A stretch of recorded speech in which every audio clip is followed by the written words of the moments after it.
சர்வதேச யோகா தினத்தை முன்னிட்டு தொடர்ந்து யோகா செய்து இந்தியன் புக் ஆஃப் ரெக்கார்ட்ஸில் தடம் பதித்த புதுக்கோட்டை பள்ளி மாணவ மாணவியர்கள். புதுக்கோட்டை பெரியார் நகரில் உள்ள தனியார் பள்ளி வைரம் மெட்ரிகுலேஷன் மேல்நிலைப்பள்ளி. இப்பள்ளி வளாகத்தில் உலக யோகா தினத்தை முன்னிட்டு கர்ணாபிதாசனம் ஆசனத்தை 123 மாணவர்கள் ஒன்றிணைந்து தொடர்ந்து 5 நிமிடங்கள் பிரம்மாண்ட சிவலிங்க வடிவத்தை யோகாசனம் மூலம் வடிவமைத்து புதிய உலக சாதனையை படைத்துள்ளனர்.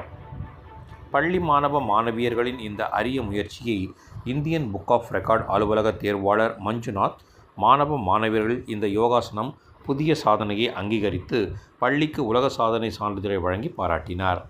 மேலும் இந்த விழாவில் புதுக்கோட்டை மாவட்ட முதன்மை கல்வி அலுவலர் சண்முகம் சிறந்த முறையில் சர்வதேச யோகா தினத்தில் யோகாசனம் செய்து புதுக்கோட்டைக்கு பெருமை சேர்த்த பள்ளி மாணவ மாணவியர்களை பாராட்டினார்.